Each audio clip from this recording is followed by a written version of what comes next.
So earlier this month, a lot of you may remember a post that I made on my Telegram channel. There was a lot of concern about the water and not to drink it, and there were certain things that I could say and could not say. And I referenced that certain people's lives might be at risk, and one of those people is here with me now, Dr. Bryan Ardis. Thanks a lot for being here. I do really appreciate the opportunity to do this. Yeah, this is actually going to be the only time I've ever been nervous in any interview. I'm not kidding. Like, I've never been nervous to discuss anything in relationship to the COVID pandemic whatsoever. But this has bothered me and has scared me. Putting things out is probably oftentimes the best way to protect yourself. But people have lost their lives over what you're about to tell the world. I have to get this off my chest. My spirit's like screaming to say something and bring it to the forefront to protect as many innocent lives as possible. That's all I've been trying to do since May of 2020. As you know, when I read Anthony Fauci's memo on remdesivir, when I actually just clicked the links to the studies that he was quoting saying that remdesivir was safe and effective, I knew right away that he was lying. I knew right away that this drug was going to be used to mass murder a whole bunch of innocent people in America that did not need to die. Then he was going to sell the world on the idea in the media that they were dying of a virus, when in fact I knew they were being poisoned to death with this drug. I knew 30% of all people were going to experience multiple organ failure, kidney failure, septic shock, and hypotension. That's what the studies said. Now we're a year and a half after that, and it's exactly the numbers that I said based on those studies. I'm pretty much called the remdesivir guy everywhere I go, which is odd for a retired chiropractor to be referenced as a pharmaceutical guy. But it is true, remdesivir is a very toxic, deadly drug. There are a lot of medical doctors and professionals who will mention it that as it's just proven to be ineffective. It is not ineffective. It is very toxic and deadly. It is known and proven to actually injure specific organs in your body. It targets specific organs. This is a part of why I think my spirit is so moved to make sure this gets out, is that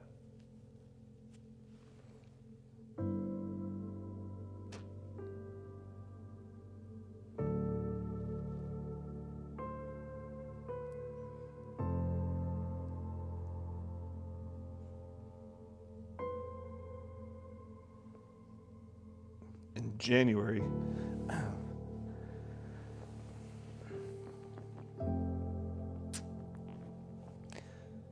January 21st of this year, so just 2 months ago, the FDA decided to authorize remdesivir as the only drug to be authorized to be used in all newborns in this country.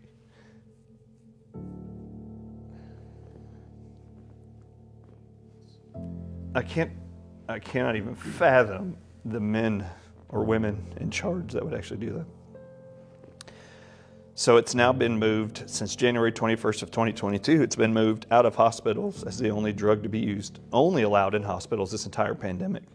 Now they're moving it into in and out of hospital care for children as young as newborns 7 pounds heavy through the 18-year pediatric age range. It's the only authorized drug. There is nothing else that they're allowing for COVID-19 treatment. And I find that incredibly evil. And then they've also now canceled monoclonal antibody uses throughout the United States and all U.S. territories for COVID-19 early treatment, and they're moving remdesivir to the infusion centers where they were using monoclonal antibodies as the only IV infusion drug allowed. I have been moved with one singular purpose since May of 2020. When I read Anthony Fauci's memo about remdesivir, I felt this spark inside of me that I now had to go voice to the world a warning to try to protect as many innocent lives as possible from being killed.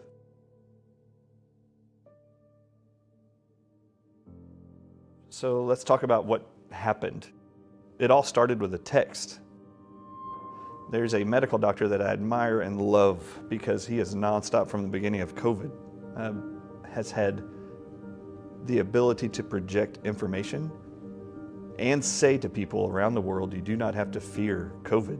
We have an answer. This guy has been on many stages with me. He still practices right now medicine and is an ER doc, and he sent me a text. It actually was dated December 1st, and I did not see it until like December 18th. I don't know how I didn't see it, but the text read, "Hey, Dr. Ardis, if you got bit by a rattlesnake, would you go to a hospital and get anti-venom? And I realized when I saw him that he must have saw an interview I did on InfoWars. So Kate Daly did an interview with me and wanted to go over my thoughts of monoclonal antibodies. Well, I had been given some research studies that actually bothered me. I didn't like the idea based on the data in these research studies. I didn't think monoclonal antibodies were safe long-term.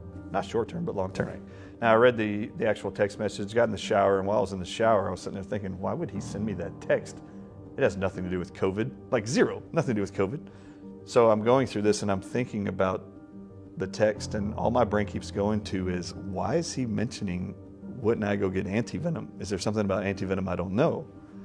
So I actually got out of the shower, went and got on the internet, and I wanted to know what is anti-venom? Only to find out that most antivenoms are monoclonal antibodies or polyclonal antibodies. And then I got it. Then I knew why he sent it to me. He wanted me to immediately see a question that he knew I would say, of course I would. If I got bit by a rattlesnake, of course I'm going to go to the hospital and get anti-venom. So in his mind, I think he knew this was a way, or God inspired him to send me this message, that Dr. Ardis would be able to relate yes to the answer, then go figure out why it is he would say yes. Okay, this is where it all started. I will repeat what Steve Kirsch said to an audience with me last month. He said, if the CDC says something to do, you do the opposite. If the NIH says to do something, go the opposite. FDA, do the opposite. I'm sitting there realizing that antivenom is monoclonal antibodies, and then I immediately revert back to, in my own head, I'm not trusting anything the CDC, NIH, or FDA says. Is our federal health agencies, are they recommending monoclonal antibodies for COVID-19? Now, this is in the middle of December. No, they're not. Right. They've been bad-mouthing monoclonal antibodies this whole time. They stripped them out of Florida when DeSantis wanted to use them. And then January 21st of this year, they totally stripped out monoclonal antibodies. They do not want you touching monoclonal antibodies. They also didn't want you from the beginning to touch hydroxychloroquine. Yeah. They also don't want you touching ivermectin. They also don't want you touching NAC, yes, and acetylcysteine. So the things they tell you to avoid, we know they're telling you to avoid because they work.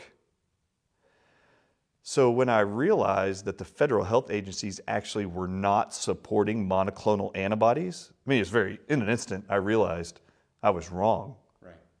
That the CDC, NIH, and the FDA are bad-mouthing monoclonal antibodies for a reason. They know they work. And we believe that this is because they want people intentionally to not recover. Absolutely certain. Yeah. Oh, there's no doubt about that. Oh, no, this actually got way more evil for me since I read that text than even before I read the text. I cannot believe the amount of evil behind this pandemic with what I've realized since then. I realized all of a sudden that monoclonal antibodies are anti-venom.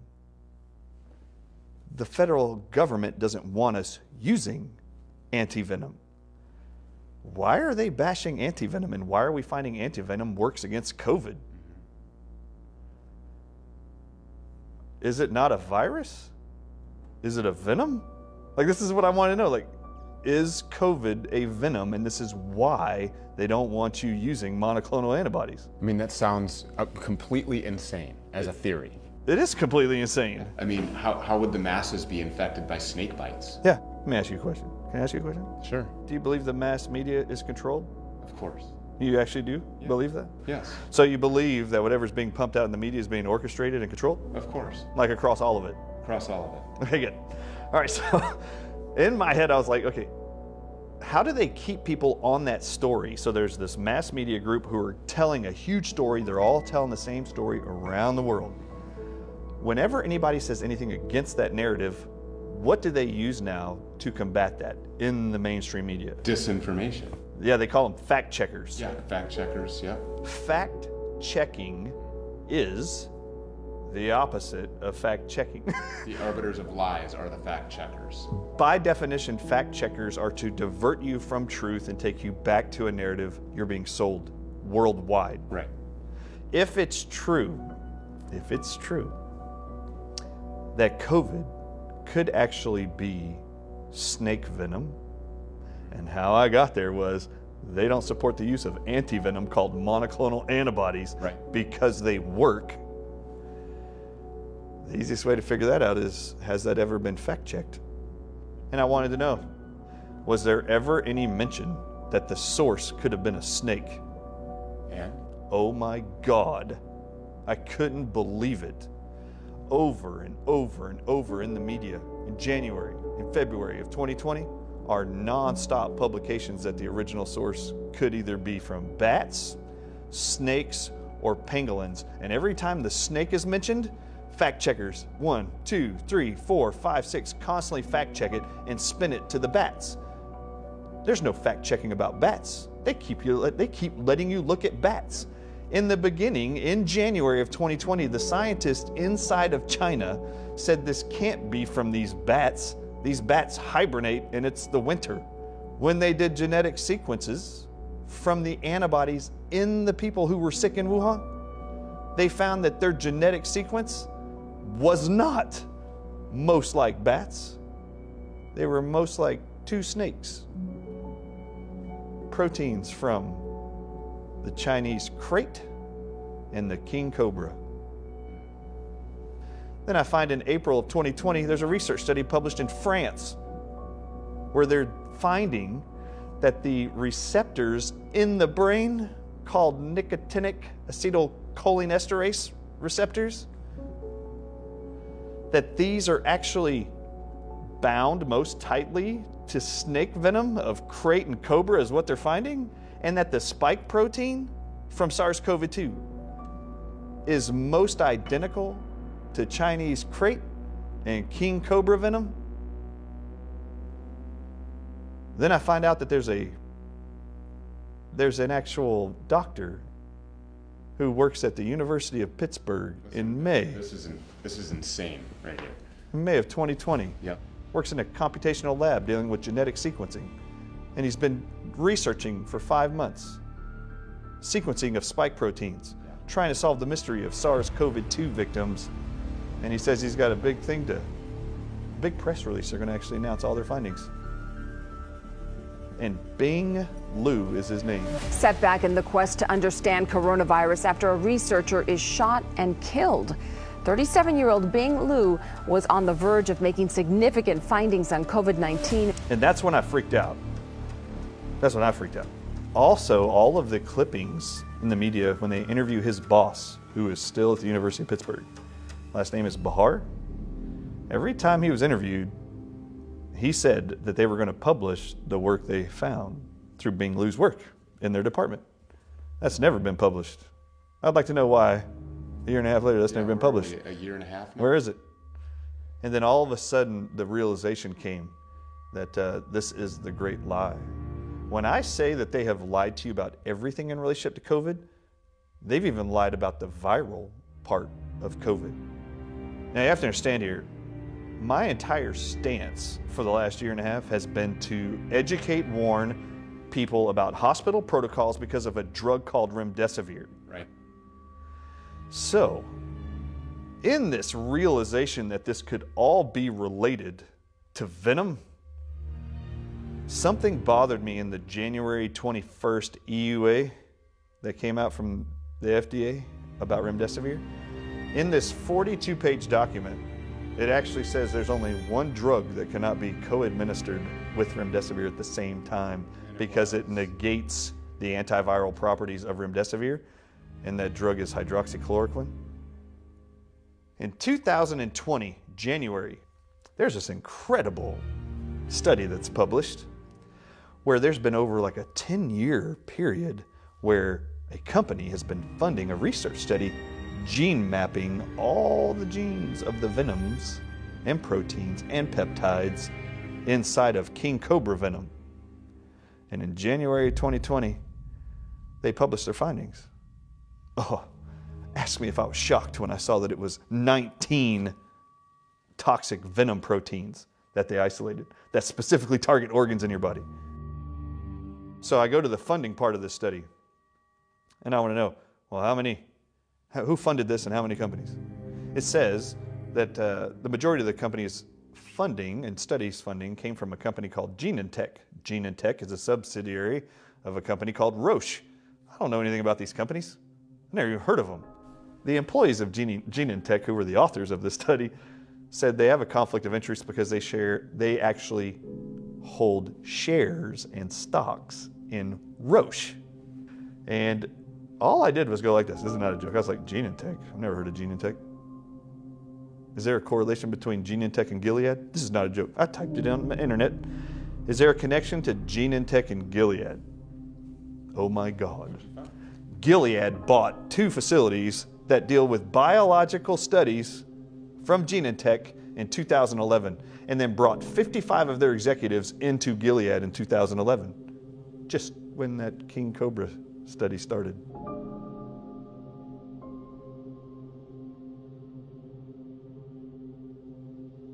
Gilead is the manufacturer of remdesivir. Guess what's been known since 2005 blocks the nicotine receptors in the brainstem being injured by cobra venom and viper venom. Guess what drug does that? Chloroquine. Hydroxychloroquine and chloroquine. Remdesivir, packaged and stored as it is delivered to hospitals, comes in a little glass vial. It's called lyophilized powder. It actually has a white to yellowish tint. Guess what color snake venom has when it's stored?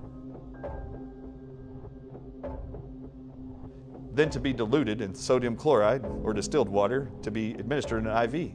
Or if people are buying King Cobra venom lyophilized, they mix it in the same preparation as listed on the fact sheet for remdesivir to actually take cobra venom or any other viper venom and inject it into horses to make monoclonal antibodies. When you read the emergency use authorization for remdesivir, it states, this one from January 21st, that every practitioner who administers this to a COVID patient, pediatric or not, you have to evaluate for what's called prothrombin time. Prothrombin time means if it increases the prothrombin time, it means it's taking your blood's ability to coagulate and making it longer. So it thins your blood, you can't clot. Right. You will internally bleed to death. With remdesivir, it is stated on the emergency use authorization, every patient has to have its prothrombin time checked before you give it remdesivir and during treatment. Do you know what King Cobra venom does to the blood? It makes it so that it can't clot. It makes it so it can't clot. You know what one of the evidences is? It's prothrombin time. And if you look at the CDC's website and the NIH's website on the adverse events from remdesivir, called Veklury, it actually says it increases prothrombin time, which is exactly what King Cobra venom does to the human body. And remdesivir is lyophilized peptides, proteins of King Cobra venom. The University of Arizona published last summer a paper when they actually evaluated the blood samples and tissues of people who died, hundreds of them, from 2 different hospitals, after being treated for COVID, which means they got what drug? Remdesivir. When they evaluated their blood, the title of their published article is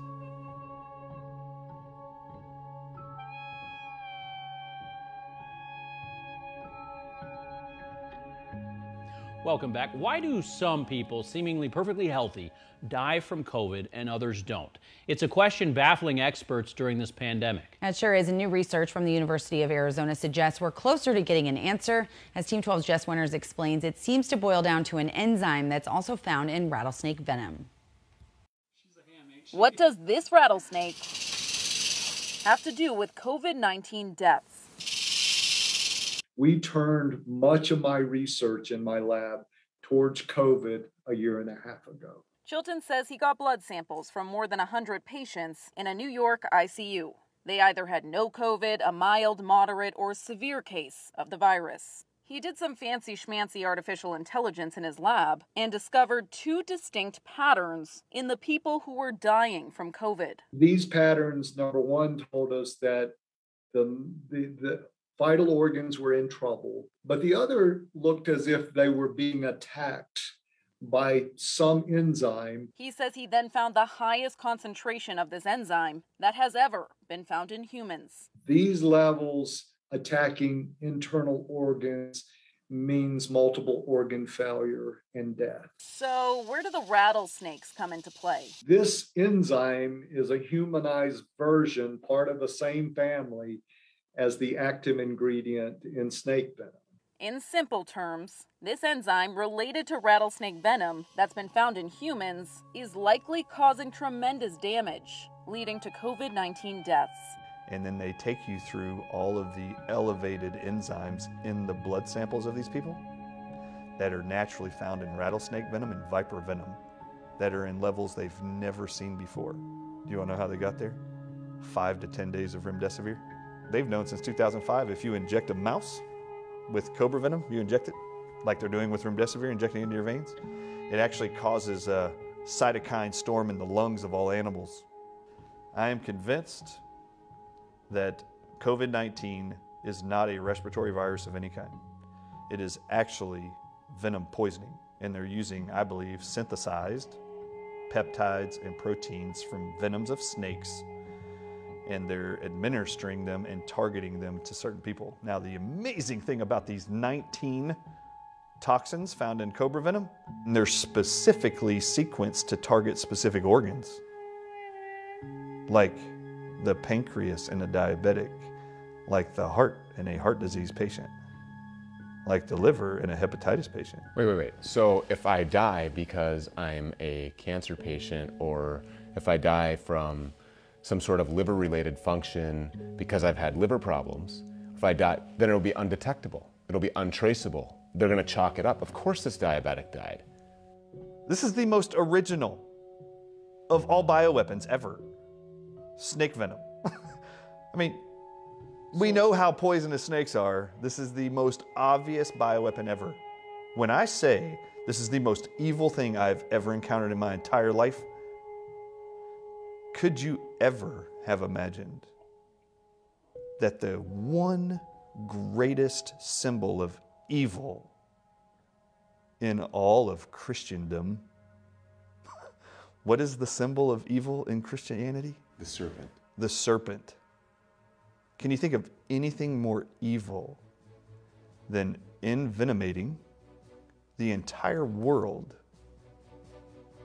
with snake venom and then injecting snake venom into your veins and then using mRNA technology that they've been isolating from snake venom for years that they know are unusually stable, more stable than any other mRNA they've isolated from other natural organisms for decades. 2015, they took mRNA from cobra venom, crate venom, and they actually wrapped the mRNA in nanoparticle hydrogel. How often have you heard about that with these new mRNA vaccines? And they made it even more stable. Then they actually added what's called dynabeads to those nanoparticle hydrogels surrounding the mRNA of snake venom. And it made it even more stable. It made it last longer. It made it easier to get inside of your cells. Do you know what dynabeads are? Magnetic metal nanoparticles.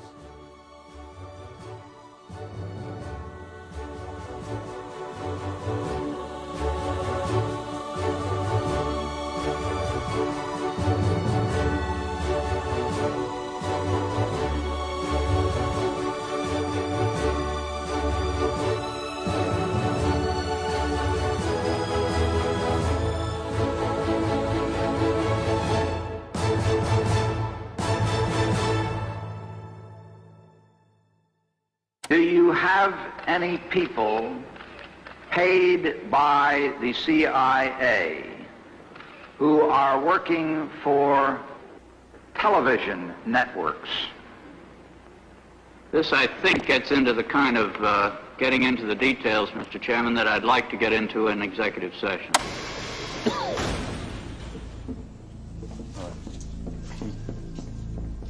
What's going on? Your prayers have been answered, Donald. Apparently I'm dying. Rom, could you get him a chair, please? No. Fine. I've been poisoned. Poisoned? By whom? Someone within my organization. Someone with access to an offshore account that was used to fund recent attacks against me. 11 people had access to that account. Last evening, I called those 11 to a dinner to confront them. What happened next, I only remember pieces. The restaurant, what it looked like, not where it was. I remember holding a glass of wine, but not drinking it, although I'm sure I must have. I need you to find the pharmacotoxicologist who I believe crafted the deadly cocktail and get the antidote from him. What do you know about him? There's a man who told me he's known as the apothecary. a druggist whose potions hijack the immune system, causing any number of allergic reactions. Each one impossible to identify unless you know what you're looking for. An exotic venom might replicate a drug overdose. A personally tailored allergic reaction might trigger cardiovascular collapse. The apothecary can create embolisms, aneurysms, inhibit respiration, induce paralysis.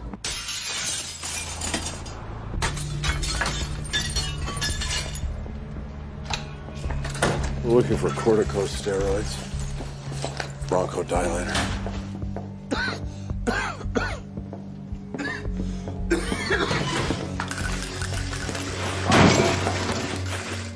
Go. I'm fine.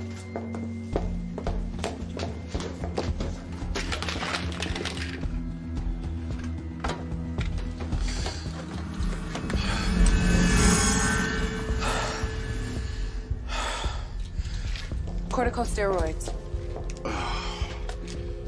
I've lived my entire adult life surrounded by a corona of death. Some days I even long for it, but lately I find I'm unwilling to go gentle into that good night. Bronchodilator. That is the bad news. There's good news. The lab did find one distinct element in the molecular structure of the drops taken from Robert Dolly's apartment. A peptide unique to the venom of Bungarus flaviceps, also known as the red-headed kite. When I saw this, I knew I was right. I knew I was supposed to see that because it was confirmation to me that other people knew this was planned all along, which we've known this is a plan. Yes. The FBI figures out that it's actually peptides found in crate venom that poisoned Reddington.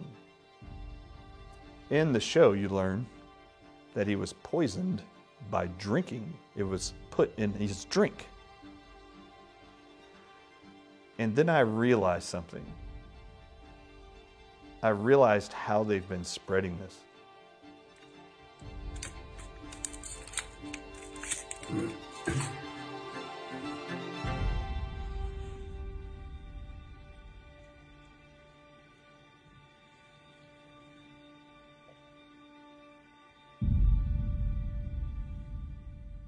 I've actually told my wife 6 months prior to this that it's very odd when you go on the CDC's website that they have this wastewater surveillance tab on the COVID data tracker site. Yeah.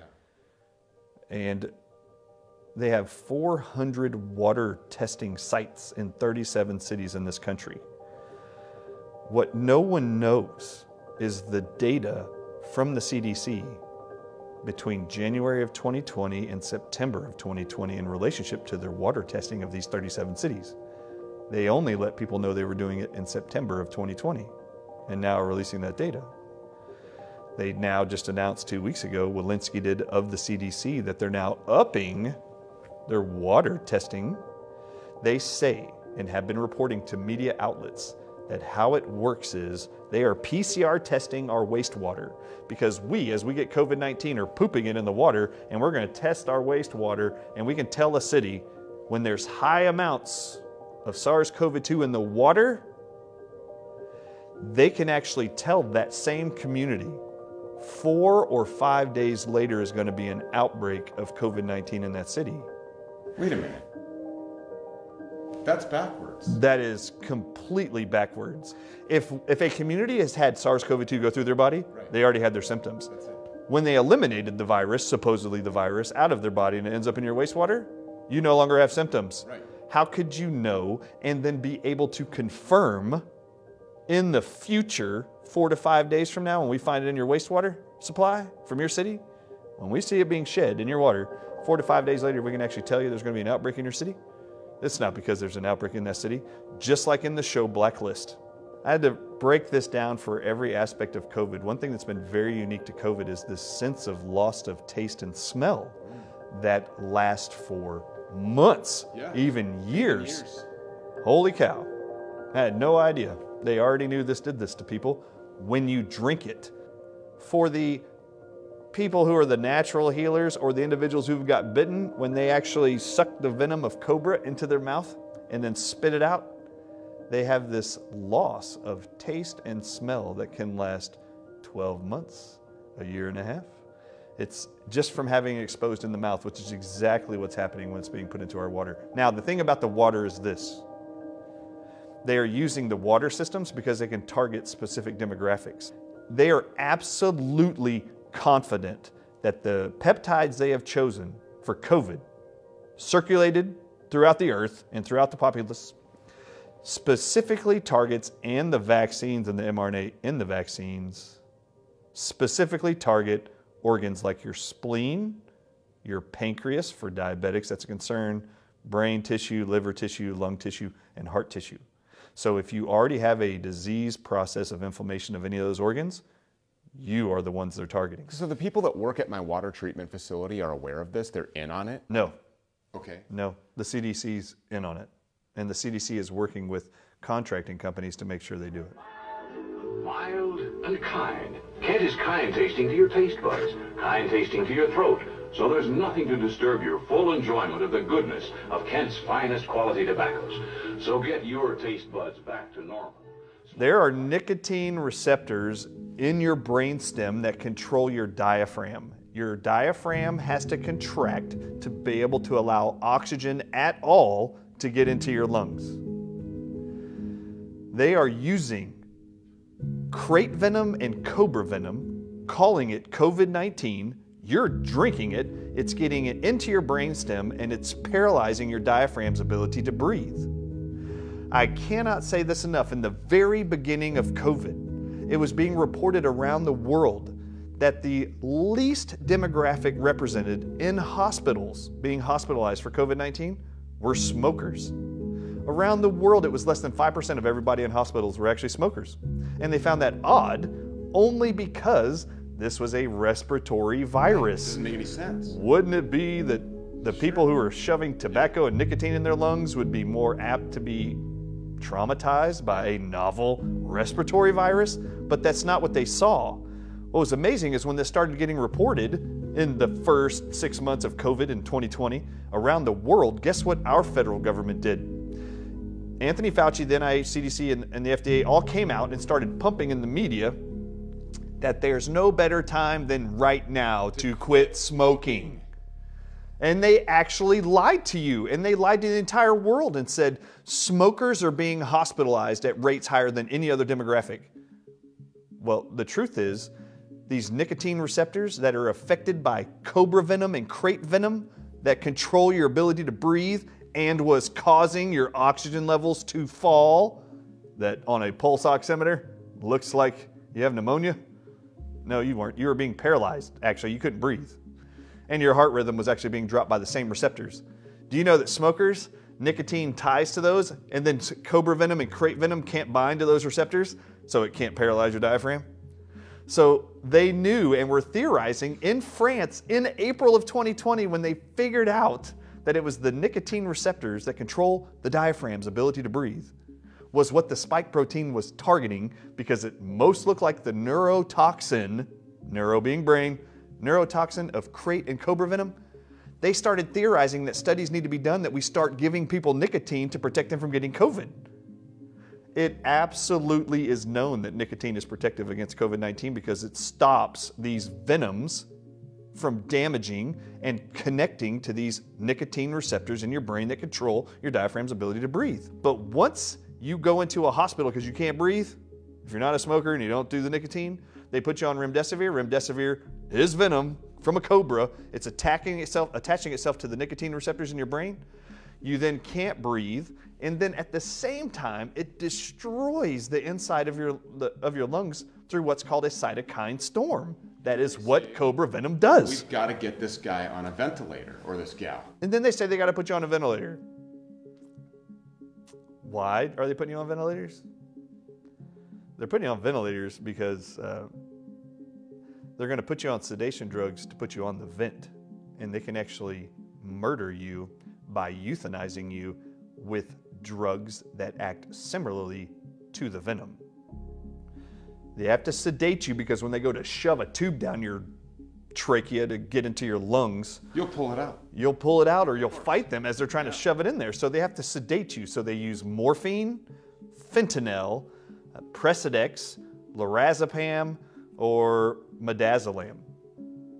Those 5 drugs act on the same centers of your brain that control the diaphragm's breathing and your heart's ability to breathe. These drugs are euthanizing drugs, and they actually will put you on these protocols at the same time they have you on remdesivir. The entire attempt is to slow down your breathing and your diaphragm, and you will die. They've got the cocktail down pat. The average person dies on day 9 of COVID-19 hospitalized treatment. They only authorize, per the NIH, 2 5-day treatments of remdesivir. It's amazing that the 9th day is the day that most people died. In February of 2020, the Wall Street Journal was allowed to produce an article, and they particularly speak to the word virus in coronavirus pandemic. And in this article, it actually states that the Latin definition historically for virus, originally and historically, virus meant and means venom.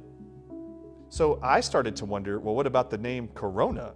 Does it have a Latin definition or a definition at all? So I actually looked up what's the definition.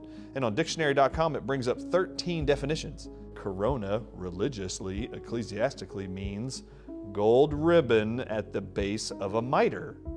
And I didn't know what a mitre was. So I copied it and pasted it and then hit images. So this actually could read the Pope's venom pandemic. It also can read crown. Corona means crown also in Latin terms. Corona means crown. Visually, we see kings represented with a crown symbol. Right. So put that together for me. King, cobra, venom. It actually could read King Cobra Venom Pandemic. I've said this for about a year now that I actually believe this is more of a religious war on the entire world. I've been adamant about that actually. The message of Christ forever was, He's the master healer. And faith precedes all miracles, not vaccines. He made a blind man see. Right. He touched the leper. So why are we actually putting more faith in drugs, and why is a man of the cloth supposedly putting more faith in science and a drug than he is in telling people to pray to God? God's greatest creation was you, and you are made up of a DNA strand of genetics that are unique to you. If I was going to do something incredibly evil, how ironic would it be that the Catholic Church or whoever would use the one symbol of an animal that represents evil in all religion, which is either the snake or the dragon, which is actually just a snake with legs. You take that snake or that serpent and you figure out how to isolate genes from that serpent and get those genes of that serpent to insert itself into your God-given created DNA. I think this is the plan all along, was to get the serpents, the evil ones' DNA into your God-created DNA. and they figured out how to do it with this mRNA technology. They're using mRNA, which is mRNA extracted from, I believe, the king cobra venom. The king cobra venom. And I think they want to get that venom inside of you and make you a hybrid of Satan, no longer just belonging to God or a creation of God's. When I say that the mRNA inside of the Pfizer Moderna shots is actually derived from snake venom, yeah, it just sounds crazy, right? Yes. But I want you to read. Do you know? I want you to read from July 6th, last year, 2021, the co-founder of Moderna. Read the title, show it to the camera. Moderna co-founder using mRNA technology to treat venomous snake bites. It goes on to say that he's going to help create and co-found a company called Ophirix. Look it up, it's phenomenal. Ophirix. Ophirix is a brand new company based in San Francisco that actually is going to solely work on creating anti-venom drugs for snake bites. Guess who funds this thing? The whole company. The Department of Defense. The Department of Defense, the Wellcome Trust Fund, and the United Nations. Incredible. Okay. All right, so this is great. Let's wrap our heads around that for a second. How many snake bite victims are there? It's like 100,000 people. 100,000 people will die from snake bites, but this is enough for the CEO of Moderna to make that this is a huge issue. But not only that, but the importance for the Department of Defense and for the United Nations to get on board and to fund such a venture. Dr. Hoff out of Canada, after evaluating his vaccinated patients, was able to determine those who had received the mRNA vaccines, they all had elevated D-dimers, and he checked that because they all complained of extreme fatigue, like long haulers COVID symptoms. And he was enlightened to do this D-dimer test, and then found every single one of them had elevated D-dimers. Now I want you to read on Medscape, I just printed this out from medscape.com, what is it that medical doctors are trained to look for when they see elevated D-dimers? So read the title, and I want you to read the 5th bullet point. How are elevated D-dimer levels interpreted? Snake venom poisoning. So even medical doctors are trained to look for elevated D-dimers and to know that this is a possible snake venom poisoning. And notice they didn't use the word snake bite victim. Right. Snake venom poisoning. And I was like, oh my God, it's in the mRNA shots for sure. This is why you're seeing this. They even talk about it on here that D-dimer is a reflection of fibrinogen and its ability to control coagulation. And that it's usually at normal low levels inside of people who are fine. But then these D-dimers get extremely elevated after snake venom poisoning. Venom poisoning. The kidney failure caused by remdesivir is the #1 organ targeted by king cobra venom. It's the #1. There isn't anything in relationship to symptomatology of COVID-19, injuries post-COVID-19 vaccines, treatment with remdesivir that cannot be correlated back in research studies to venom from cobras, kraits, and other vipers. So when somebody gets bit by a snake, particularly a king cobra or a krait, what is the long-term prognosis for these people? So these people that have been injected in this jab remorse, I mean, there's been a lot of people like Zev Zelenko, who I respect tremendously, has come out and said, you have a ticking time bomb inside of you. Is that true? Yeah, your body's now had gene sequences put into you or peptides put into you of venom, and that actually continues, particularly one bite after another. Those disease processes become even more exaggerated. This is why they want to continue doing the booster shot program.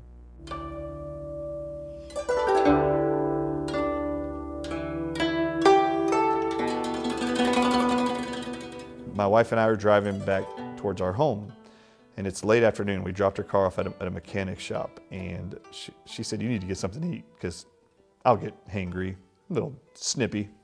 When I get hungry, it's like 2:30 in the afternoon. And she goes, where would you like to eat? And I said, let's just go to this Chinese restaurant right here. And she looked at me, she goes, really? we haven't had Chinese food in years. I mean, it's been at least 5 years. So we go into this payway, order the food. I go to the bathroom. By the time I come out to the bathroom and sit down, my wife's already got the foods sat in front of her, the plates, and then there's 2 fortune cookies that Jane has selected out of a barrel. But my wife is a desserts first kind of girl. So when I sat down at the table, the fortune cookie's already open and she's already eaten it. And the fortune cookie's sitting there above her, the fortune is sitting above her plate. So I sat down, I look at her and I said, well, I guess I'll eat my dessert first too, since you did yours. I guess I'll open up my fortune cookie. So I opened the fortune cookie and I cracked it open, and it's opposite the plate, across the plate. And when I cracked it open, the back of the paper of the fortune was facing me. And I quickly saw it as I separated the 2 ends, and I just spun it around real quick to face me. And I picked it up and read it to my wife, and it reads something like this. All of the world's greatest riches begin with 1 penny. I said, how profound. I looked at Jane, I was like, of course it does. Like, who doesn't know that, right? And I sat it down, and she's looking at me as she's eating.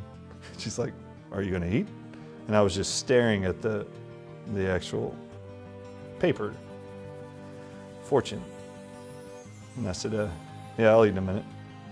And she goes, what's wrong? And I said, it's what's on the back of that fortune cookie that's freaking me out. And usually you'll see like lottery numbers or something random on the back of those cookies. But what I noticed was the name on the back of that fortune. In parentheses on the back of that fortune, as soon as I opened it, are 2 names.